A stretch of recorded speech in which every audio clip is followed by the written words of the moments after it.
Esta sesión que vamos a tener hoy es parte de un ciclo de charlas que estamos organizando en el proyecto ECO. Hoy tenemos con nosotras y nosotros María Eugenia y tenemos también Elena Galvez, que va a presentar María Eugenia y va a moderar nuestra sesión de hoy. Entonces yo voy a dar la palabra a Elena, que nos presente a María Eugenia, y muchas gracias a todas y todos por estar aquí con nosotras y nosotros. Hola, buenos días. ¿Ahí se me escucha bien? Bien. Bueno, pues buenos días acá en América y buenas tardes en Portugal. Les agradecemos mucho haberse conectado a esta reunión. Para nosotros, como parte del equipo del proyecto Ecoamazonía, es un honor y un placer tener con nosotros el día de hoy a María Eugenia Ildia. María Eugenia, entre otras muchas cosas, es curadora del importante reto de arte indígena y arte amazónico. María Eugenia se coloca desde un punto de partida crítico respecto del arte contemporáneo. Creemos que es muy importante comenzar a explorar la historia y las narrativas amazónicas también desde esta narrativa del arte contemporáneo. Voy a presentarles un poco de la biografía de María Eugenia, que no nos da tiempo de presentar todas las exposiciones y trabajos que ha hecho, pero por lo menos para tener una pequeña semblanza general de su trabajo. María Eugenia es historiadora del arte, es curadora y museóloga, es candidata a doctora en Historia del Arte y maestra en Museología por la Universidad Ricardo Palma. Es docente también en la Maestría de Arte con mención en Arte Latinoamericano y también en la Maestría de Historia de la Universidad Católica.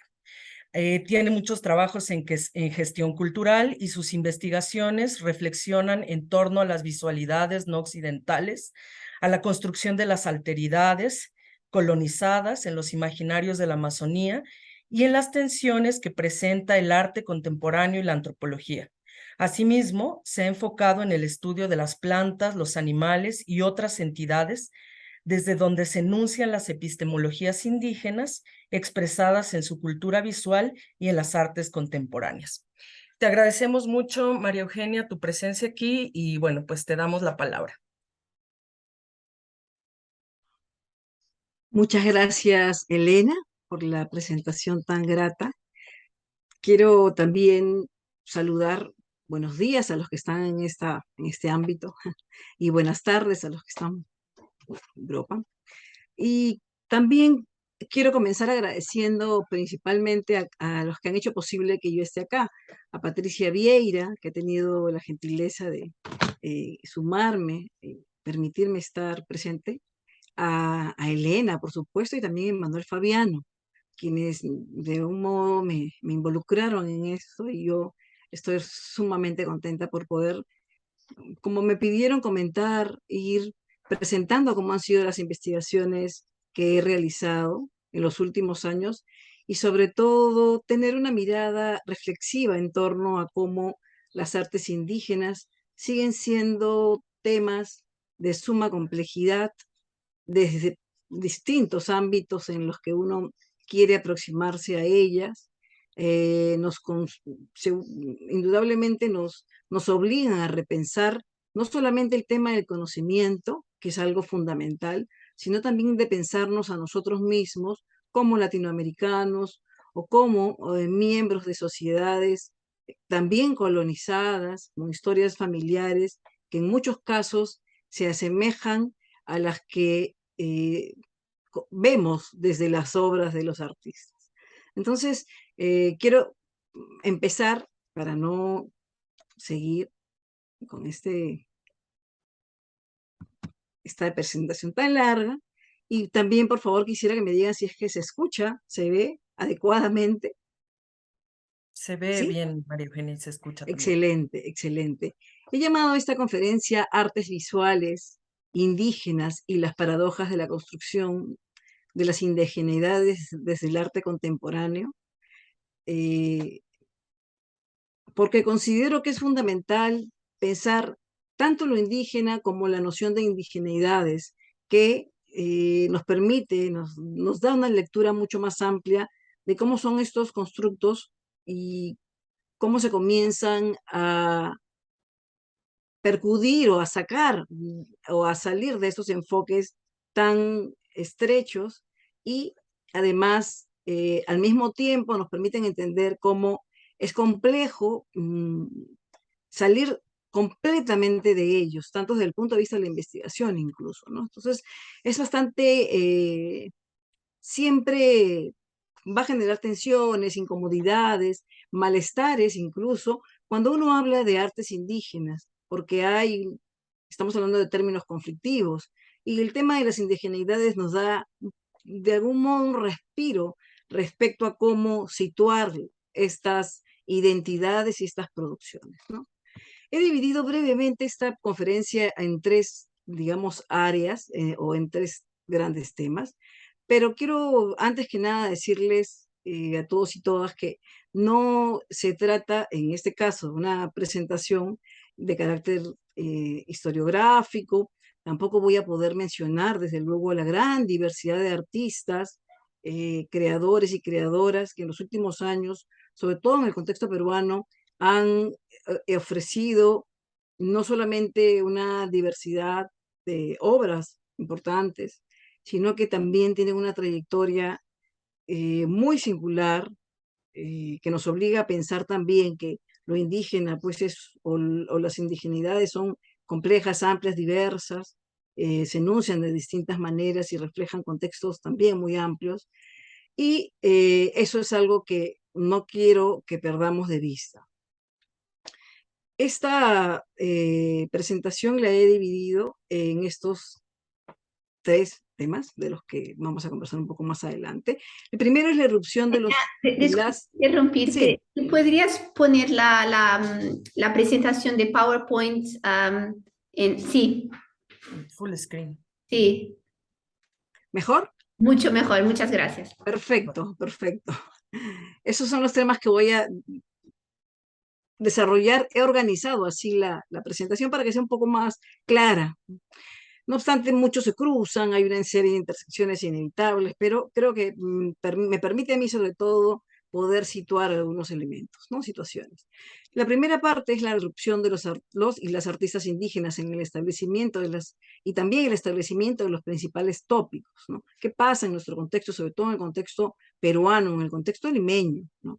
Y cómo desde este inicio hay una serie de temas que se comienzan a plantear como eh, temas clave que van a ser recurrentes después en las obras de distintos artistas, de distintas formas también, desde luego.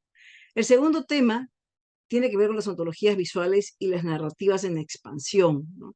Esto tiene básicamente el objetivo de mostrar qué narrativas encontramos en las propuestas de los artistas y también cómo ellas van ampliando, se van generando eh, distintos lugares de denunciación, distintas agencias, en fin, todo lo que ha ido sucediendo en las últimas décadas.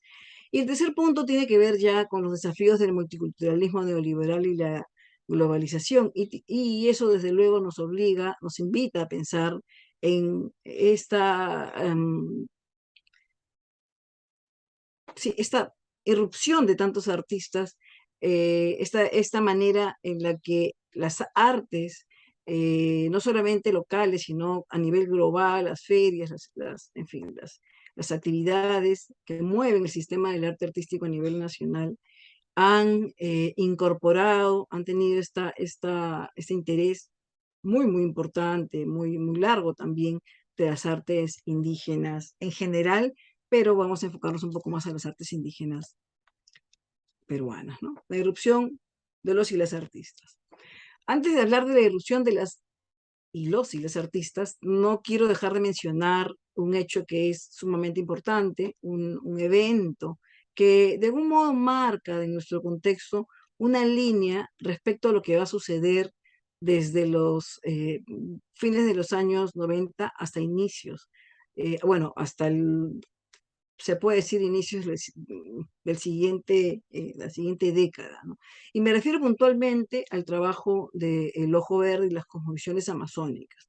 Esta es una publicación que resulta de una exposición que se hizo eh, por esos años, en el año 2000, 2001, fue financiada por Telefónica, pero más allá de ser una exposición de carácter etnográfico, que podríamos llamarlo así, eh, desde luego un término que también podemos debatir, tuvo algunos elementos que nos permiten ver cómo se han ido configurando estas narrativas, ¿no? Para empezar, estuvo detrás de esta importante exposición mm, la agencia, el papel curatorial de Gretna Landolt y también la institución Formaviap, ¿no? Formaviap es esa institución de la IDESEP, esa rama de la IDESEP que está enfocada a la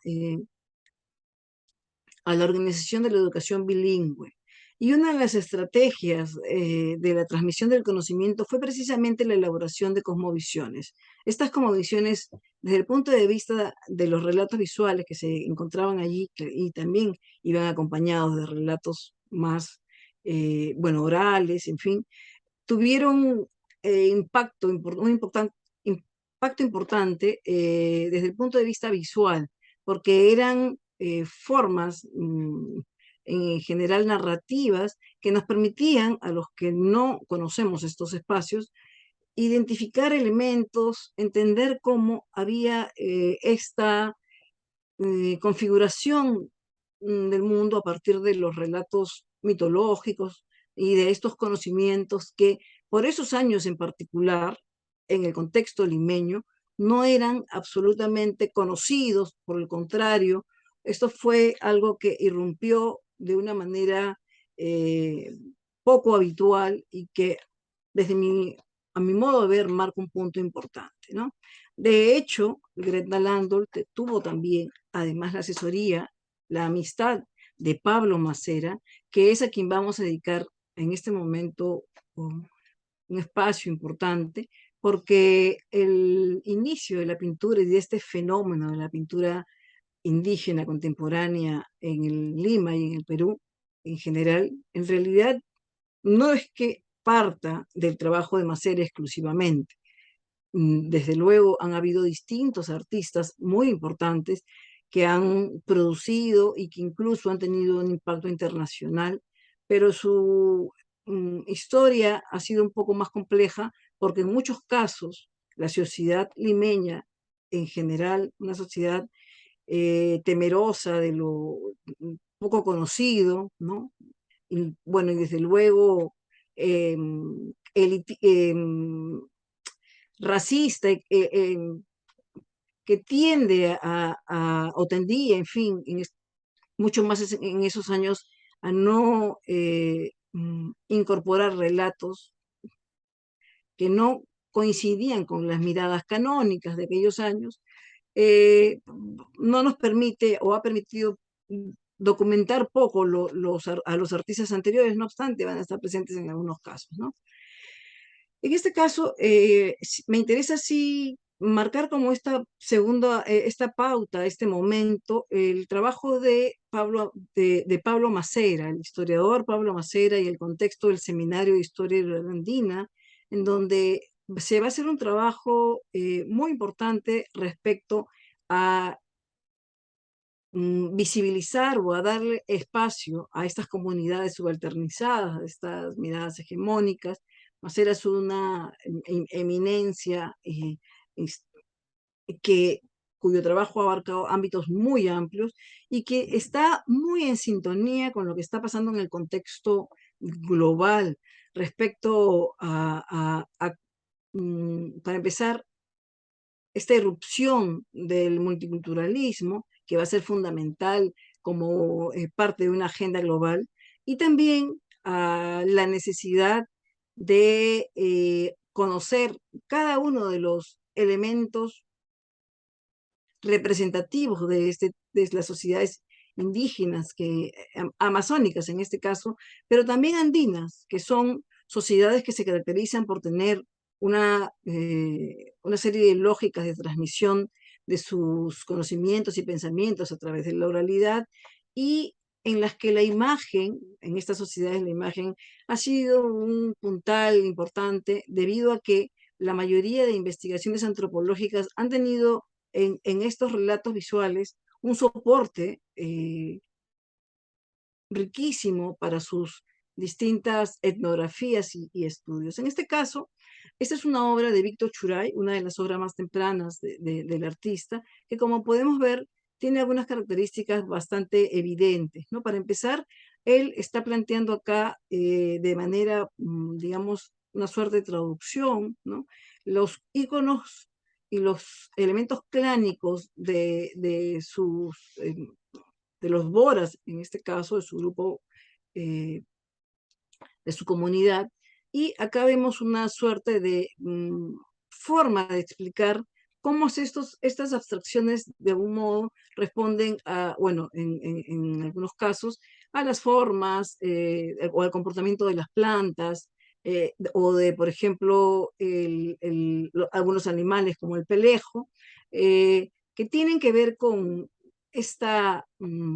para empezar, con el diálogo con el investigador, en este caso, no solo Macera, sino también la historiadora Belén Soria. Y acá vemos estos 4 clanes que están como presentados exclusivamente para un público no occidental, no conocedor de la cultura indígena, ¿no?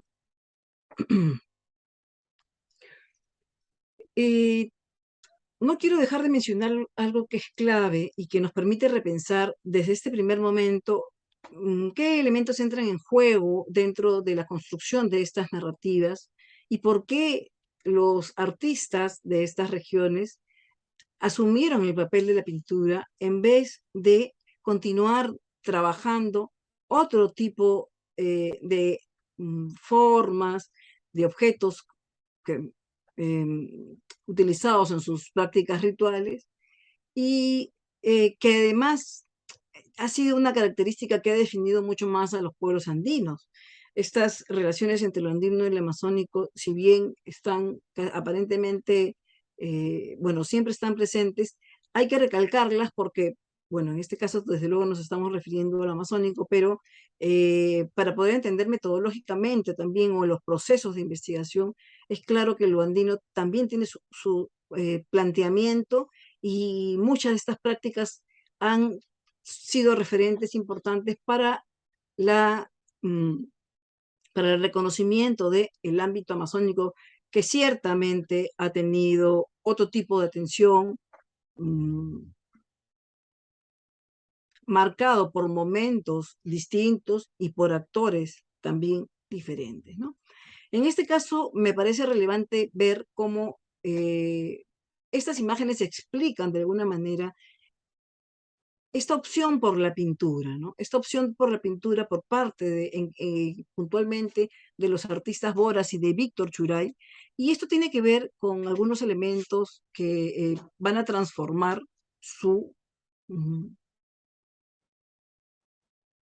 sus referencias visuales, en este caso, incluso los materiales. Vemos una fotografía tomada por la antropóloga Nancy Ochoa, en donde existe muy claramente el, el tema de la educación intercultural bilingüe y cómo estos sistemas educativos homogeneizadores han generado impactos muy amplios en la concepción eh, de los elementos visuales, y también en la incorporación de, por ejemplo, materiales e imaginarios que responden a otro tipo de lógicas. No olvidemos que una de las críticas más claras o más relevantes que existen o que han existido en los últimos años en torno a la educación intercultural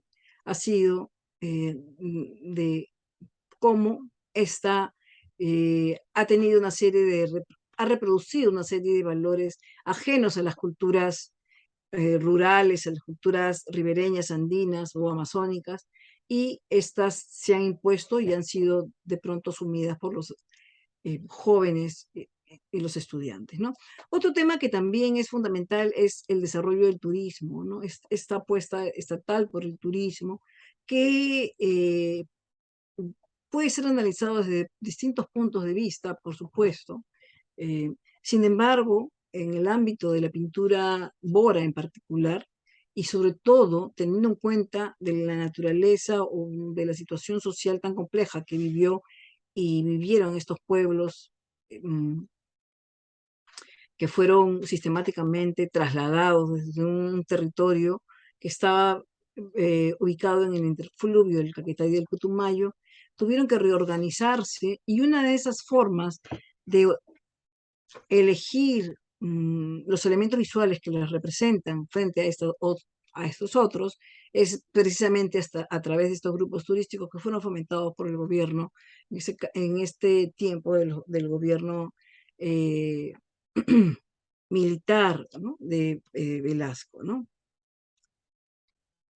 Estas son algunas de las obras primeras que nos permiten claramente identificar que eran obras bastante sencillas y que básicamente tenían en sus representaciones elementos, en este caso, de peces, animales, y este debe ser un recurrente, la flora, la fauna, son esta suerte de códigos visuales que además tienen una clara intención, que es de llegar al turista. Y de allí el cambio que se va a dar de de un planteamiento bastante simple, ¿no? Que además está hecho sobre yanchama, un material propio de los Bora y en general de los pueblos de estas regiones, llegamos a una obra tan elaborada como esta, una obra que sin duda tiene una organización que a nuestro juicio o después de una incluso conversación con los investigadores, tenía mucho que ver con el diálogo entre el artista, perdón un segundito, dice, ya, tenía mucho que ver con el diálogo, con esta comunicación entre el artista y el investigador, en este caso Macera, pero que, y por consiguiente nos permite ver este mundo organizado, esta maloca, este universo de los seres que están clasificados casi taxonómicamente por el artista, ¿no? Como los seres de día, los seres de noche, está la comunidad con la distribución que tienen como eje central la maloca, este elemento fundamental dentro de este universo, y que además están también las constelaciones, y esto que desde el punto de vista de los investigadores le llamaban el mapa del cielo, ¿no? Estos mapas del cielo, estas constelaciones y este contacto con no solamente el medio ecológico, sino en general esta mirada a los astros que está dentro de todas las sociedades locales y sobre todo que tienen ese arraigo y este íntimo, esta relación tan íntima con su medio, también formaba parte de esta metodología de investigación con el mundo, en particular en las tablas de Sarwell, ¿no? Entonces quiero con esto dejar bastante claro de que estas metodologías están vinculadas también con otros procesos de investigación que se hicieron en el mismo Seminario de Historia Andina de la Universidad Nacional de San Marcos, dirigido por Pablo Macera, y que desde los años 60 hacia los últimos años produjo información, convocó a investigadores de distintas partes del mundo y tuvo un momento muy, muy importante en el que va a tener una dedicación casi exclusiva o mejor dicho, muy importante al arte, al desarrollo del arte, ¿no? Bueno, acá vemos la cosmovisión y acá vemos algo que es un tema clave y que también, como les digo, son los tópicos que van a definir después otras obras que se van a dar más adelante. Esta es una de las primeras visiones de ayahuasca que hace Víctor Churay.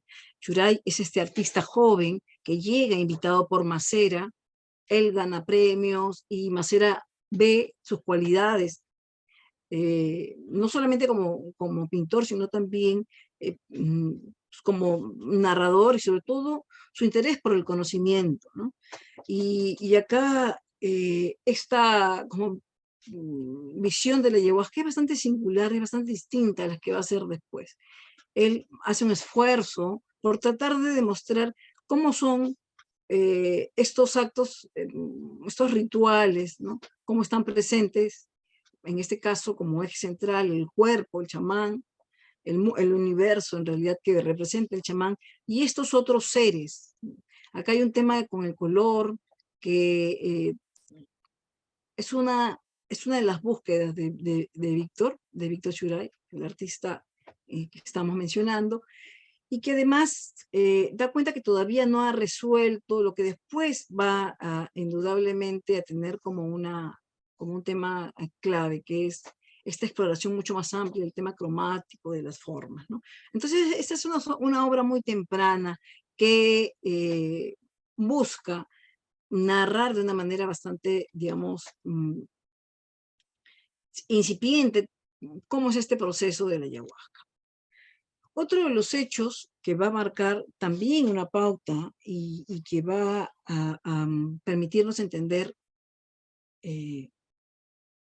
varias cosas respecto a la memoria histórica y la memoria oral de estos pueblos, ¿no? Y también los recursos de comunicación que van a usar, en este caso Víctor Churay, en torno a la narración que hace de el genocidio cauchero. Este es uno de los grandes tópicos, no solamente de las artes indígenas contemporáneas, porque es un tema que recorre la Amazonía en general y que nos vincula con situaciones que indudablemente de extractivismo y de vulneración de derechos que no han tenido, no han dejado de tener vigencia, ¿no? Por supuesto. Esta obra, que es del año 2008, va a anteceder muchas de las publicaciones que se hicieron posteriormente y que además se trabajaron desde la lectura de distintos investigadores, como por ejemplo Alberto Chirif, Jean-Pierre Chamel, Manuel Cornejo, y en fin, que tuvieron en el caucho en los últimos años como uno de los grandes temas de interés, ¿no? Y sobre todo las construcciones que se hicieron detrás de las imágenes, cómo se estereotiparon individualidades, identidades, de algún modo satanizando su naturaleza, ¿no? Siempre es este discurso que tiene que ver con la división entre lo salvaje, el indígena, el cauchero, como el civilizador, y en fin, al respecto hay muchísima información, pero lo que no había era lo que Víctor, el mismo artista, decía, la posibilidad de narrar esta historia en términos indígenas. Por supuesto que esta obra no deja de ser una obra, perdón un segundito, no sé si hay alguien que me ha... Si tienen alguna cosa que decirme, por favor me avisan, porque yo estoy hablando creo que sin parar. Patricia, me avisas, por favor. Gracias. La organización de la misma propuesta, el tema de la incorporación de los textos que hablan de cómo el patrón cauchero entregaba las armas, cómo castigaba a las mujeres, de hecho fueron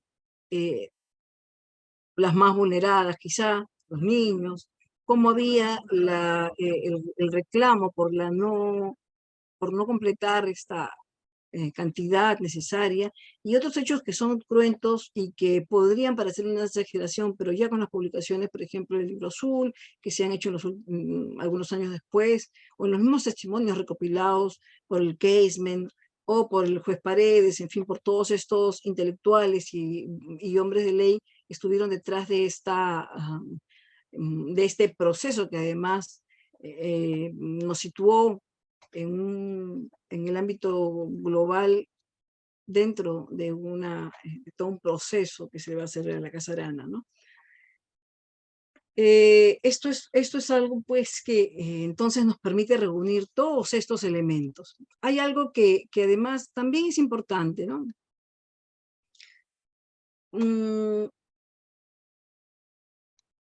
Ya, esto es para ver un correlato de cómo el gaucho ha generado unas lecturas que se cruzan en general debido a que hay imaginarios visuales, hay imaginarios orales, también hay una memoria incluso indígena actual. En La Chorrera, ustedes saben, se hizo un evento importante respecto a estas memorias que siguen estando muy presentes en estos universos, ¿no?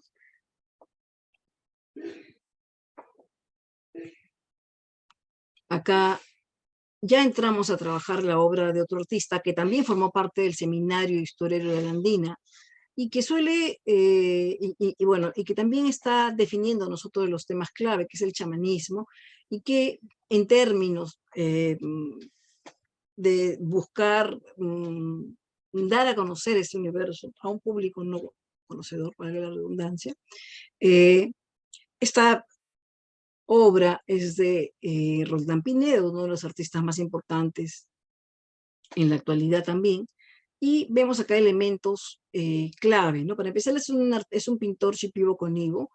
Los shipibos conibos, los hombres en general, no tenían una gran práctica de la pintura, a excepción de Robert Rengifo, un artista muy importante, muy conocido. Vamos a ver obra de él también más adelante, pero encontramos este universo que tiene que ver con la construcción de estos seres que están presentes en estos rituales. Acá vemos al chamán consumiendo la ayahuasca, por supuesto, y está en una suerte de situación, no casualmente está sentado en este eje central alrededor de todos estos elementos que en muchos casos van a ser estos seres que están y que le permiten agencia, ¿no? Que le permiten llegar a, ya sea hacer las curaciones, en fin, y que también de algún modo nos está hablando de estos ámbitos amplios del universo, del cosmos, en los que ellos están y se están trasladando. Esta es una obra que refleja esto lo que le llaman concentración, ¿no? Es este primer momento. No quiero dejar de mencionar también algo que es fundamental, ¿no? Que es la obra de Enrique Casanto Shingari. Casanto es uno de los artistas, escritores, investigadores más connotados, que también estuvo presente en este contexto del Seminario de Historia de la Andina. Hay una producción bibliográfica amplísima y hay algo que es bastante clave en él y que tiene que ver con esta apertura que Macera le va a dar, ¿no? Que es la narración de la historia, una historia oral, que en muchos casos, para los mismos historiadores, digamos, de una formación más académica, ha generado una serie de interrogantes respecto a cómo son estas memorias, cómo se han venido sosteniendo, cuáles son estos elementos de registro propio de estas comunidades, además de la oralidad, por supuesto, de estos sucesos históricos que estamos hablando de Juan Santos Atahualpa, estamos hablando que tienen una data muy larga, ¿no? Hechos anticoloniales o que preceden a la época republicana y que sí marcan presencias quizá mesiánicas que tienen que ver con distintos pueblos de la sierra, de la selva central, perdón, ¿no? Entonces, todo esto tiene que ver con una serie de situaciones que se están dando paralelamente en este momento y que Macera y los artistas están atendiendo. Para empezar, el reconocimiento de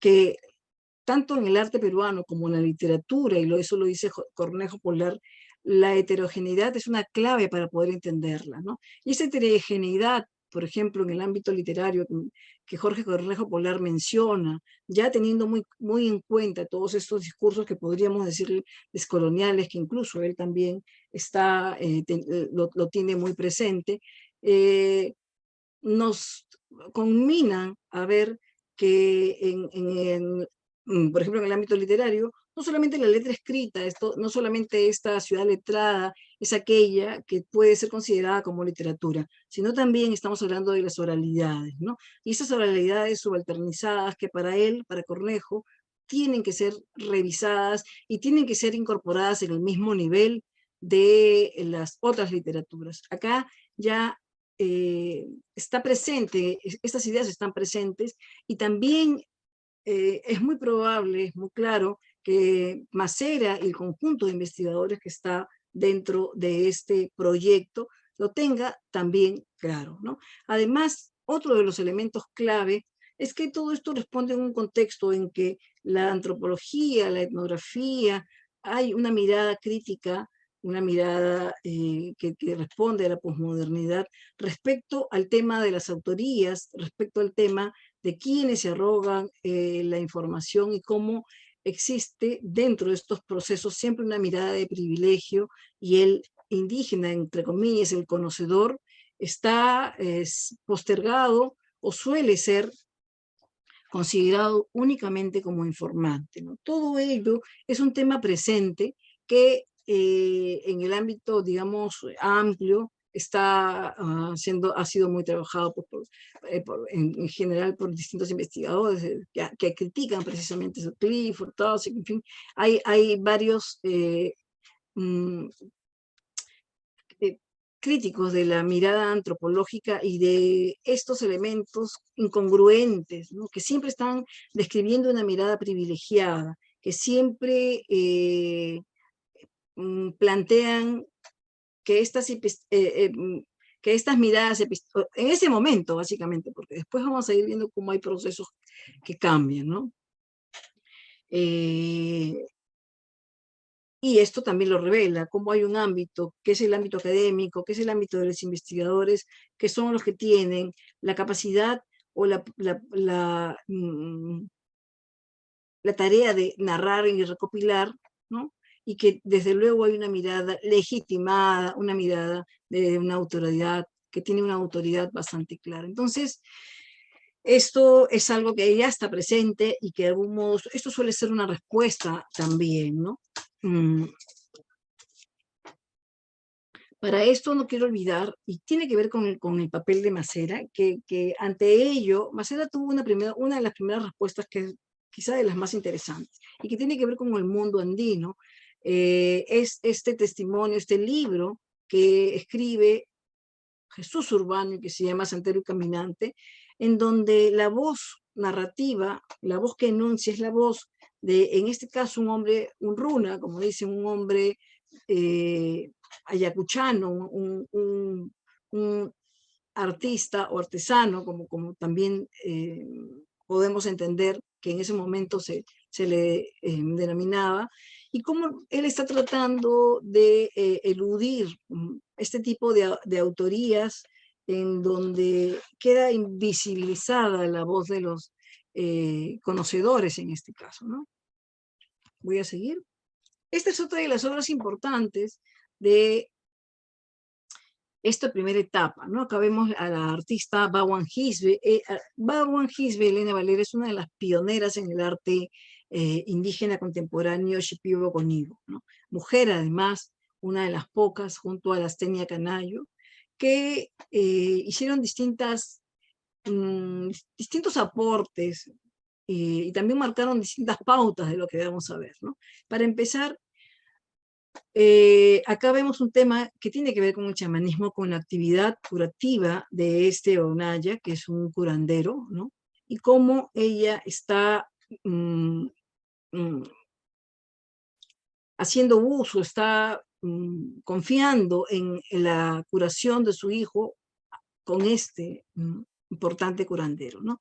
Acá hay elementos que él tiene, la pipa, en fin, pero algo que es importante también y que es otro de los grandes temas es la firma del artista.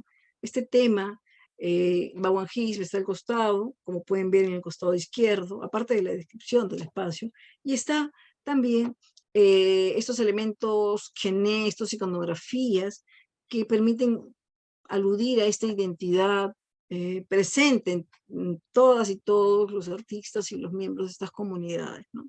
Entonces, otra de las cosas que son interesantes es que en el caso de Elena es una artista muy particular porque si bien ha tenido un reconocimiento importante a nivel nacional y a nivel internacional, Elena siempre tuvo la aspiración de estudiar enfermería y incluso ella relata que ante la imposibilidad de asumir o de costear económicamente esos estudios, ella se preparó como chamana con conocimiento de las plantas, ¿no? Entonces, en Elena, la idea del arte es una idea muchísimo más compleja. Hay una serie de temas allí muy importantes que definen su percepción de estos elementos y también del arte mismo, ¿no?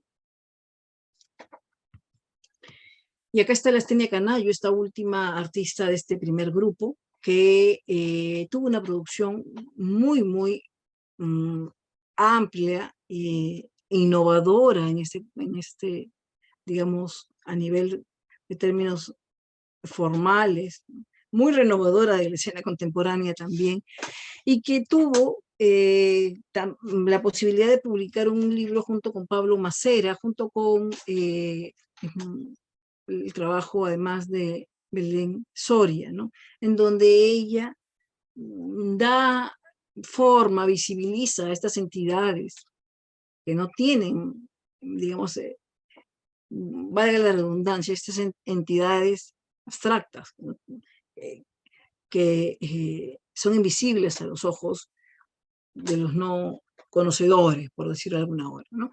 Entonces, esto es uno de los temas más importantes y está marcando estas pautas de lo que va a pasar después, de alguna manera, ¿no? Es interesante, estos textos, el trabajo de Macera tuvo un proceso de recopilación, no solamente a través de la imagen, sino a través de la lengua, y de la lengua indígena y de la lengua también, desde luego, traducida al español, ¿no? Él tenía bastante claro el tema de que uno de los mayores problemas que enfrenta Perú, enfrenta en general, enfrentamos todos, es el del multilingüismo, ¿no? Él, haciendo uso del término de Bayón, él habla de que existe en el Perú una heterodoxia conflictiva, ¿no? Que ese es uno de los grandes, digamos, asuntos que nos persiguen y que de algún modo complejizan mucho más todos estos procesos, pero al mismo tiempo le dan un valor diferente a las prácticas artísticas o al arte, a las narrativas visuales, ¿no?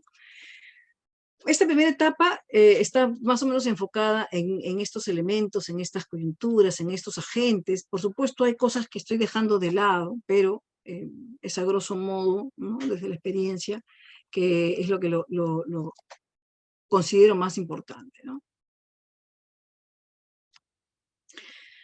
En la segunda etapa, o mejor dicho, no hay una cronología exacta, pero por allí podemos establecer algunas referencias. He denominado ontologías visuales y narrativas en expansión, porque como vamos a ver, ya hay otro tipo de temas, otro tipo de escenarios también incluso, ya no es exclusivamente Pablo Macera, pero que nos permite ver que cómo irrumpen otros elementos, ¿no? Acá, por ejemplo, vemos una obra que tiene que ver con la transformación de chamán, ¿no? Es una obra muy elocuente, muy narrativa, de esta secuencia, de estos procesos de todo el trance chamánico a partir del consumo de este enteógeno, de estas plantas madres, de estas plantas de poder, y además hay una intención de mostrarla nuevamente, de visibilizarla, ¿no? vemos en esta obra de Víctor Churay el tema del chamanismo de una manera muy distinta, porque además él va a trabajar este relato visual fuera del contexto del seminario de historia rural andina, es decir, no está dentro de este ámbito académico, sino que haya una búsqueda distinta, además una serie de contactos, relaciones básicamente con investigadores, que es el primer gran público de este tipo de obras, ¿no? Y que va a permitir que él plantee este tipo de narrativas, de las cuales hizo varias y son sumamente interesantes, ¿no? Porque vemos acá estos temas que están tan presentes en los relatos, ¿no? Cómo se van, los cuerpos van transformándose en función de estas capacidades que tienen, que comienzan a adquirir gracias al consumo de estos enteógenos, y las cualidades de estas aves o estos felinos o estos reptiles tan importantes, y transitar por estos ámbitos del mundo, ¿no? Que es un tema panamazónico, por supuesto. Y cuando hablamos también de estas narrativas y de estas identidades, no quiero dejar de darle este espacio a Víctor Churay y también a esta respuesta que él mismo hace respecto a narrar la cultura desde sus propios términos. Por supuesto, acá vemos a un joven artista. Esta es una de sus últimas obras. Él fallece el año siguiente de haber realizado esta pintura, y vemos cómo hay una construcción, ¿no? Cómo esta identidad construida tiene una serie de referentes que él va a seleccionar y va a usar para poder plantear a sí mismo su rol como artista. Se está perenizando. Ese es uno de los primeros autorretratos que existe, tanto de estos artistas amazónicos, indígenas, como también en general de los artistas andinos, ¿no? Es decir, no había, estamos hablando siempre de relatos de temas colectivos, pero en este caso, ya producto de la migración, producto del contacto con otros agentes culturales, él va a hacer esta obra. Esto es una obra que hace un contexto, digamos, en solitario, un momento en el que está el apartado, ¿no? Está en una serie de procesos de autoconocimiento, y que tienen que ver con sus intereses como intelectual. Víctor tenía una serie de expectativas, estudia en San Marcos Historia. En ese momento hay una apertura en la universidad. Él va a ser alumno de Historia en San Marcos, y él pues va a construir un pensamiento político bastante claro también, ¿no? Siempre en la defensa y la reivindicación de los pueblos indígenas, teniendo en cuenta de que estamos hablando de sociedades vulneradas, y en particular de Pucallpa, desde donde él vivía y a donde él regresaba constantemente, uno de los pueblos más vulnerados desde el punto de vista de la época del caucho. Es decir, eso es algo que nos conmina pensar de que estamos hablando de sobrevivientes, ¿no? Y hay algo particular en esta obra, que él está citando de una manera bastante directa otro planteamiento visual de la pintura visionaria, en este caso de Pablo Amaringo. Pablo Amaringo es uno de los artistas que tiene una obra mucho más temprana y que no fue tan reconocida en el ámbito local en los primeros años, en fin, no vamos a hablar de las razones, hay muchas, pero que tienen un impacto increíble en artistas como Churay, ¿no? Que reconocen un modelo visual, cromático, y que al extremo de que va a copiar, va a hacer una serie de obras que tienen más o menos la misma composición y casi en clave Bora, pero que sin duda citan de una manera amplia y sin ningún tipo de problema la obra de Pablo Marengo, ¿no? Entonces, el autorretrato de Víctor Churay es como una suerte de punto de partida de lo que va a pasar más adelante. Acá él está haciendo frente a estas demandas indígenas de la autorrepresentación, ¿no? De quien tiene el privilegio de representar a quién. Y, por supuesto, eso es algo que va a tener va a ser muy importante dentro de este, digamos, artista, ¿no? Voy a seguir. Acá está el autorretrato completo, ¿no? El artista está pintando, valga la redundancia. Además está dentro de una pintura, dentro de un paisaje amazónico que es un paisaje nocturno, y está, si vemos que la foto de la que él tomó la imagen, él no está vestido, no tiene una vestimenta indígena, en este caso él está creando, ¿no? Está construyendo esta actividad, ¿no? Que es sumamente importante. Acá vemos otra obra, y acá ya estamos en esta explosión, en esta irrupción de temas que se comienzan a producir, ya no necesariamente por estos procesos de investigación, sino por un vínculo entre las artistas y los artistas con el ámbito curatorial, con el mercado, con galeristas, en fin, y con investigadores, es decir, siempre va a ser así, que nos permiten ver obras como esta. Es una nishati. Una nishati es un ritual de la gran libación, muy trabajado por distintos investigadores, y Shipibo conmigo, y que está muy presente en la memoria visual y en la memoria de los pueblos Shipibo conmigo, el pueblo Pano, porque reúne muchos elementos, desde la preparación del masato, son temas de cohesión social increíble, ¿no? Desde la elaboración de la cerámica para hacer las mahuetazos, estos chomos para albergarlos, están estos rituales femeninos de pubertad, la cosecha, la preparación de la festividad, esta suerte de combates que existen, en fin. Hay una serie de descripciones, es una festividad que se ha comenzado a revitalizar en los últimos años, pero que no deja de ser importante, y que en este caso Elena Valera está trabajando precisamente para un público ya distinto, ¿no? Ahí siempre está esta idea de narrar. En todo este proceso, en esta segunda etapa, vamos a encontrar una gran infinidad de exposiciones, incluso publicaciones, que se van a dar a partir de la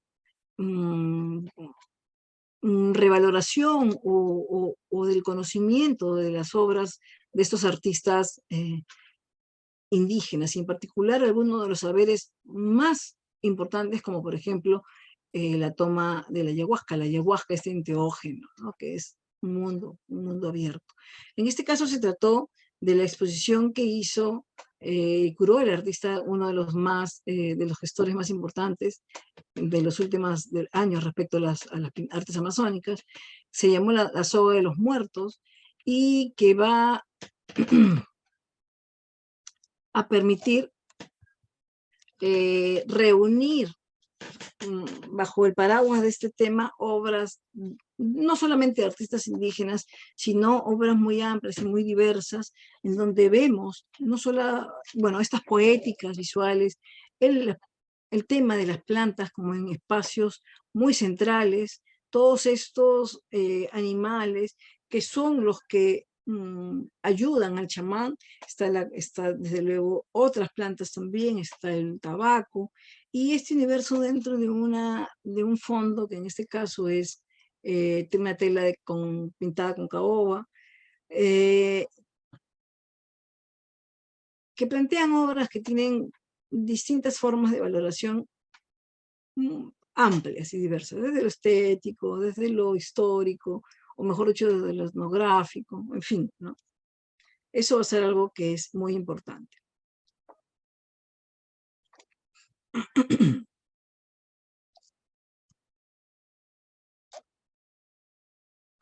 Acá vemos también en esta misma línea la obra de Enrique Casanto, que Casanto, además, como vimos previamente, va a tener una producción amplísima, va a trabajar esta obra de la ayahuasca y desde su lectura va a plantear cómo es este consumo del ritual, ¿no? Y al mismo tiempo vemos acá estos seres yacurú, estos seres del mundo acuático, el chamán, en fin, y todo este universo que es tan claro y tan importante en este tipo de descripciones, a pesar de que él está planteando solo la ayahuasca, vemos que este ritual incluso no está aislado de todo este amplio contexto de seres y de comunidades de plantas y animales, ¿no?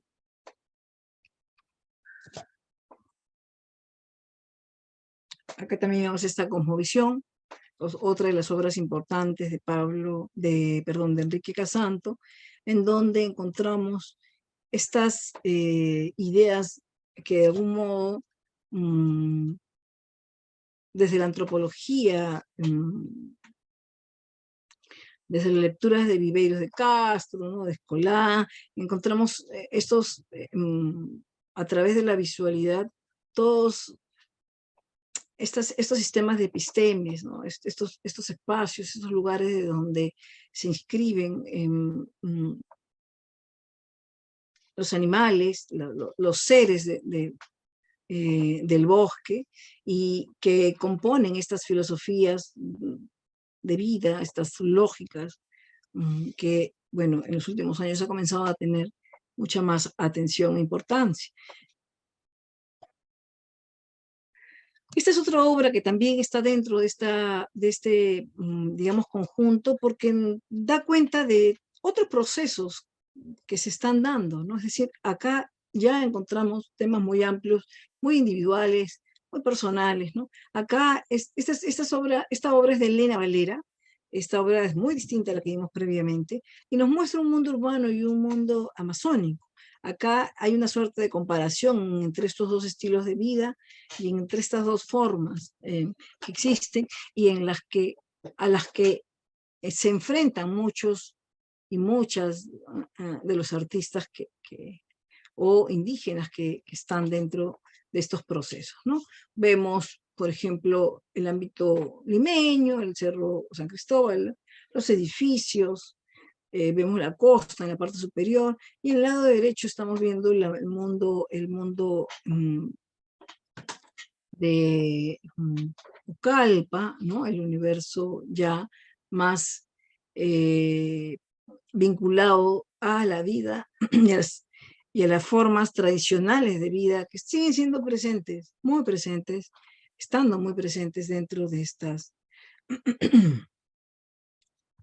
trayectorias.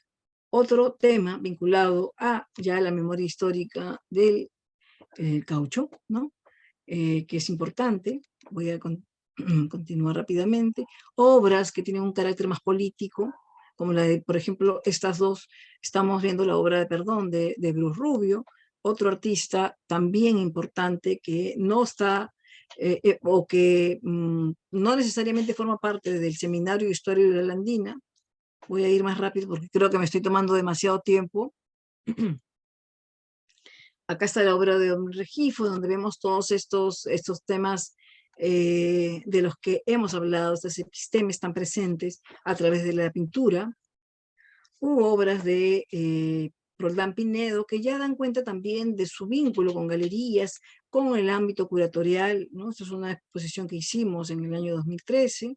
Otras obras de Roldán, o esta en particular, que revela estas conexiones entre artistas indígenas y artistas del ámbito limeño, y esas historias paralelas, esas historias paralelas de vida. Esta es una obra con una lectura bastante amplia, pero que en resumen da cuenta de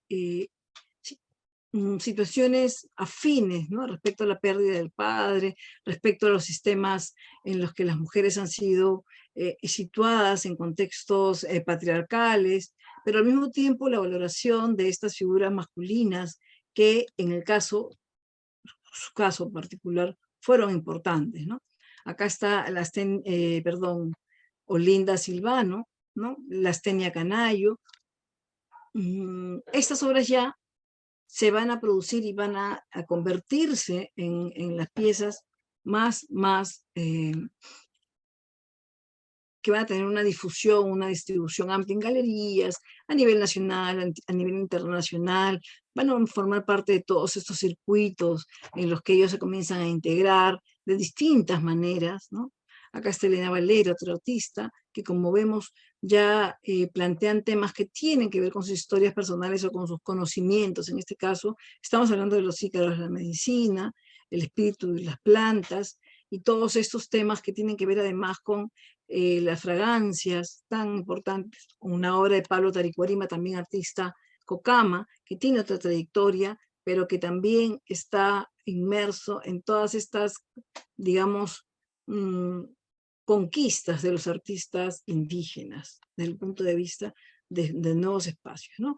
O Cordelia, una artista, Cordelia Sánchez, que trabaja esta Puma, y acá algunas breves, muy breves, obras de estas últimas décadas que pues nos muestran transformaciones, cambios, gustos, adaptaciones, diálogos, producto de muchas cosas, y también conocimientos, como esta obra de Bruce Rubio, conocimientos en torno al chamanismo, a estos complejos sistemas chamánicos, la lectura de los mismos artistas, el cambio que se va a dar en estos contextos y que tiene que ver con el papel curatorial. La curaduría se transforma, la curaduría se convierte en una actividad que, como dice Ana María Guach, ya no va, digamos, a trabajar solamente a través de la obra, la forma y el contenido, sino de que el curador por estos años se está convirtiendo en un intelectual, se está convirtiendo en un investigador, en un individuo comprometido con los temas relevantes de la sociedad contemporánea, entre ellos, por ejemplo, el tema de la discriminación o el sometimiento de estas poblaciones, el tema de género, el tema de las afroreivindicaciones, en fin. Eso es algo que tiene que ver con esta transformación, el papel de la curaduría, ¿no? Y acá nos estamos acercando ya a lo último, que es el resultado de todos estos procesos y que tienen que ver precisamente con cómo la curaduría, los sistemas artísticos, también tienen sus paradojas, digamos, respecto a cómo hay una serie de demandas y hay una serie de usos políticos de nociones como el multiculturalismo, en fin, y que han sido muy criticados, bueno, o que han tenido unas posturas críticas, por ejemplo, de Zizek, que hablan de que son nuevas formas de racismo, en fin. Acá son obras que nos hablan también de sistemas artísticos globalizados. Acá está Bruce Rubio, con estas obras que se sitúan en otros ámbitos, en este caso en París, ¿no? El rol protagónico que tienen los artistas con la agencia, temas históricos trabajados por Enrique Casanto, y, perdón, quería ver si y otras obras, como por ejemplo la de Chonon Mencho, que ha tenido reconocimientos muy importantes, se ha exhibido, últimamente está en Nueva York y en fin, ha estado también en el Banco Central de Reserva, pero que revela este encuentro o este desencuentro entre las artes indígenas y las artes académicas, o esta situación que ella afrontó al no poder desarrollar las obras que desde su conocimiento ancestral y tecnológico, quería, porque la escuela en la que ella estudió no se lo permitió, ¿no? Es decir, hay estos encuentros muy grandes y la globalización, ¿no? El acompañamiento político, el uso político, la presencia de la mujer indígena, el tema es amplísimo. Y termino con esto, con una de las últimas exposiciones que se hacen en el Museo de Arte Contemporáneo de Lima actualmente, que es una exposición de carácter ya más, digamos, inserto en un sistema, si bien local, también más global, ¿no? Entonces, no quiero terminar de mencionar de estas paradojas, de cuáles son estas contradicciones que encontramos dentro de este fulgor, de esta presencia de las artes indígenas, ¿no? Una de ellas tiene que ver con el espacio en los que ocupan estas artistas y artistas en general, hombres y mujeres, en el ámbito, ya sea social, en el ámbito cultural, y también cómo, en muchos casos, estos elementos que vemos, estas exposiciones, no necesariamente inciden en las políticas públicas en torno a todas las problemáticas que afrontan, básicamente desde el tema extractivismo, clima, en fin, narcotráfico, y también que tienen que ver con exclusivamente algo que menciona Victoria Novello en el contexto mexicano, y es como no hay un cambio radical en la vida de estos productores en torno a los niveles de, por ejemplo, el acceso al sistema de salud, de pensiones, de condiciones dignas de vida en algunos casos, sino que esta es una de las grandes, digamos, de los grandes problemas y paradojas que se tiene cuando uno analiza este tipo de trabajos tan importantes y tan valiosos que indudablemente nos siguen enfrentando a temas epistemológicos, temas metodológicos de nuestras investigaciones. Yo lo voy a dejar acá porque si no, creo, Elena, no acabo nunca. Muchas gracias. Muchas gracias, María Eugenia. Ha sido como tremendamente rica tu explicación, este recorrido histórico que nos has brindado, y todos estos temas, cada uno de muchísima complejidad, ¿no? Vamos a pasar ahora al tema a la parte de preguntas, de comentarios. Entonces, bueno, a las personas que están conectadas, les pedimos que o bien si quieren escribirlos en el chat, los podemos leer nosotros, o si también quieren poner aquí su palabra, pues bienvenidos y bienvenidas. Ha sido muy, muy rica la exposición de María Eugenia. Creo que nos deja abiertas muchas preguntas, muchas cosas que trabajar todavía, que cuestionarnos a nosotros mismos. Comentarles para terminar que estamos realizando actualmente un trabajo con el equipo del proyecto ECO y también con María Eugenia, en el cual vamos a hacer una exposición online, en la cual, bueno, los que tengan interés tendrán la oportunidad de poder observar algunas de las obras que ha presentado María Eugenia y también otras, y también tratando de incluir otros países amazónicos. Y bueno, la presentación de las obras va a contemplar la posibilidad de observarlas detalladamente para poder pues ampliar justamente estos horizontes de entendimiento sobre las poblaciones indígenas, sobre el arte, sobre la escritura de la historia, y yo creo que sobre muchas cosas que viéndolas vamos a podernos cuestionar y poner sobre la mesa algunas de estas problemáticas. Entonces, bueno, les invitamos a que estén pendientes de este trabajo.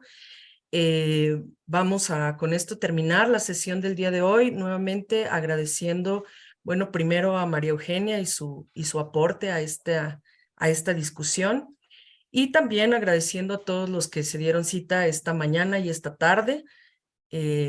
Pues muchas gracias por haber puesto aquí su escucha, y bueno, pues nos seguiremos encontrando en otros espacios, ojalá que en vivo pronto, todos nosotros y nosotras. Y otra vez gracias a todos y pues hasta pronto.